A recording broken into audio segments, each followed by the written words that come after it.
Assalamualaikum warahmatullahi wabarakatuh.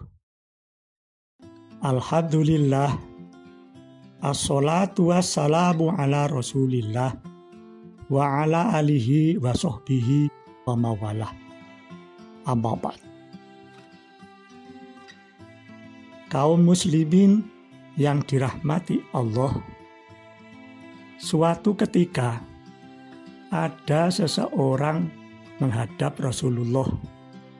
Dia berkata, "Wahai Rasulullah, kabarkan kepadaku amal yang dapat menyebabkan aku masuk surga." Rasulullah bersabda, "Hendaklah kamu beribadah kepada Allah dan janganlah kamu menyekutukan Dia dengan suatu apapun. Dirikanlah sholat, tunaikanlah zakat, dan sambunglah tali silaturahim." Hadis riwayat Bukhari dan Muslim. Dari hadis tersebut diperoleh informasi bahwa amal yang dapat menyebabkan seseorang masuk surga ialah: pertama, beribadah kepada Allah dan tidak menyekutukan Dia dengan suatu apapun. Beribadah itu hanya kepada Allah, bukan kepada yang lain. Iyyaka na'budu wa iyyaka nasta'in. Hanya kepadamu kami beribadah dan hanya kepadamu kami minta pertolongan. Beribadah itu merupakan kewajiban manusia kepada Allah. Sedangkan meminta pertolongan merupakan hak manusia setelah mereka beribadah kepada Allah.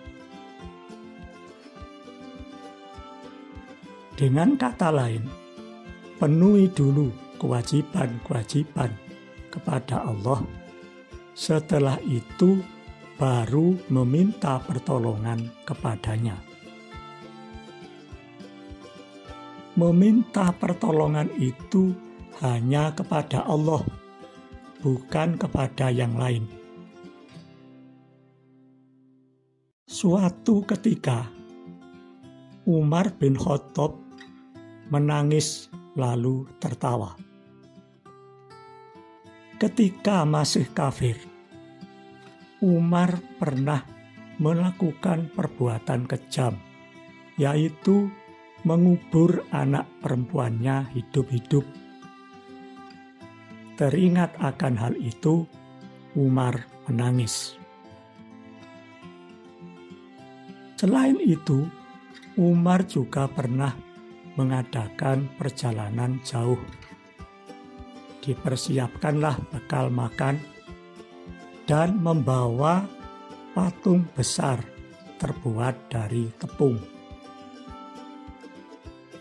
Ketika perbekalan makan habis, Umar memotong tangan patung itu yang sebelah kiri, lalu dimasak menjadi roti. Perjalanan pun dilanjutkan. Ketika rotinya habis, Umar memotong lagi tangan patung itu yang sebelah kanan, lalu dimasak menjadi roti. Begitulah seterusnya. Patung yang semula dikeramatkan ternyata habis dimakan sendiri oleh pemiliknya. Patung yang dianggap memiliki kekuatan gaib ternyata tidak bisa menyelamatkan dirinya sendiri. Teringat akan hal itu, Umar tertawa geli. Kedua, mendirikan sholat. Sholat itu harus didirikan atau ditegakkan. Ibarat raga dan nyawa. Raga itu tidak bisa tegak kalau tidak ada nyawanya. Demikian pula sholat. Sholat itu tidak bisa berdiri tegak kalau tidak ada nyawanya. Nyawanya ialah khusyuk, yaitu ingat Allah, baik ketika sholat maupun di luar sholat. Misalnya, ketika akan melakukan perbuatan tidak baik, ingat Allah, sehingga tidak jadi melakukannya. Ketiga, menunaikan zakat. Setiap manusia telah ditentukan rezekinya oleh Allah, tetapi jumlahnya tidak sama. Karena itu ada manusia yang hidup berkecukupan atau kaya, dan ada pula manusia yang hidup kekurangan atau miskin. Agar tidak terjadi jurang pemisah antara si kaya dan si miskin, Allah menurunkan perintah zakat. Perintah zakat ini juga bertujuan untuk membersihkan harta.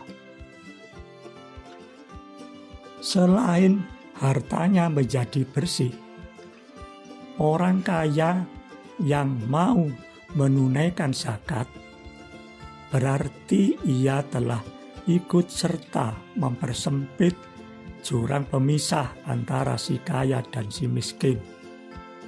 Berjuang di jalan Allah, menyantuni anak yatim, dan sebagainya.